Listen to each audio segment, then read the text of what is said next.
Howdy, my name is Luke, and we are the computers group of CHEM 117-409. This is our boat trip project.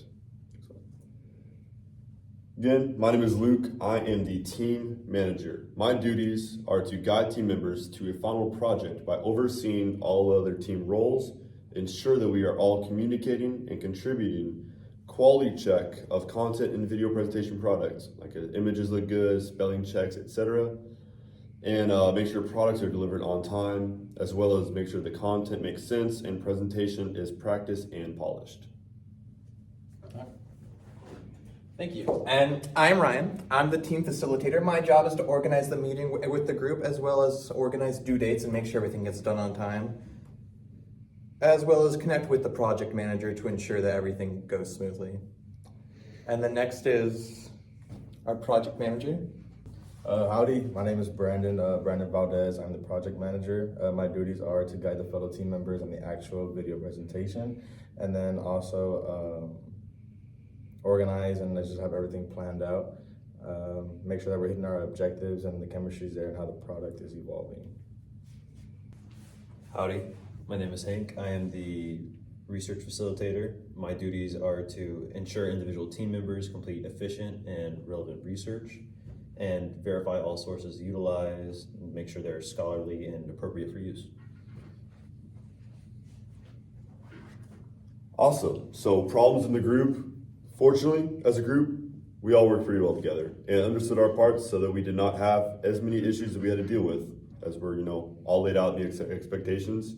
We used good communication and continued the team agreement. We had no issues in the group. For our initial proposals, our first one was how the electrical equipment of the boat is safe while still being in the water. Our second is the boat's electrical systems malfunctioning and causing a loss of power on board. The third was the boat's battery not charging properly, leading to limited power supply, which would be solved by checking the charging system, including the alternator, voltage regulator, and battery connections to ensure that they're proper functionality, and replace any faulty components and ensure the battery is charging efficiently. The fourth is the boat's navigation lights are not working, posing a safety hazard during nighttime or low visibility conditions. And the fifth is the boat's electrical equipment is causing interference with other onboard systems, affecting their performance. All right, and these are our findings. These are the places that we saw. The first one was the offshore drilling rig. This one was just right outside at it was the first place we saw. The next was the Selma, which was a boat that malfunctioned due to being made primarily out of concrete. The third one, is the Causeway Bridge. This one was the main focus for our thesis statements that we created. The fourth one is the USS Kennedy, and the fifth one was the boat that we rode on. All right, and now for our problem statement. The problem we chose to go with was the sustainability of structures such as bridges built over water. Now, the first one is remote sensors being used to or placed on the bridge, which would sense any malfunctions or fluctuations in the structure or stability of the bridge, and therefore alert those who would be qualified to deal with it or fix any potential problems. Now, these sensors are relatively new, but they are used by the Department of Transportation. They've started working on it as early as 2019. And the sensors can evaluate the structure at set intervals of time, scanning for any potential dangers. Bridges, particularly those made of concrete, often face erosion from natural forces, compromising their structural integrity and causing environmental harm.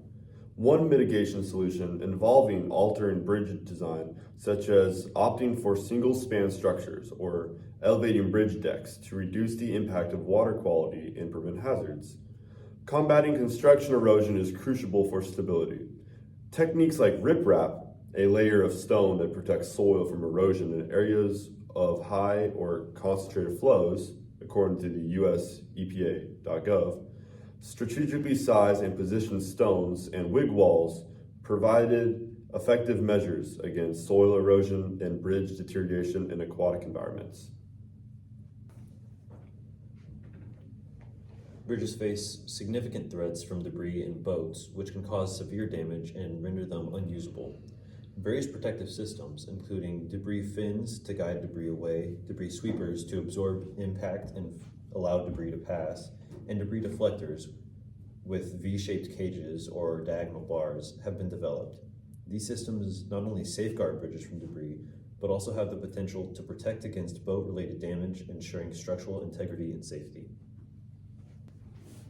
And then for our fourth thesis for the sustainability of bridges built over water is electronic sensors on bridges, which is vital for the longevity, swiftly detected for potential issues, ensuring stability. Also for monitoring identifies anomalies for failure in real time, enabling immediate prevention action. Originally in 2019, disconnected assessments provided only snapshots. Now advanced Federal Highway Administration sensors operate efficiently on minimal power, aided by artificial intelligence for rapid analysis and prolonged functionality. And these are our sources.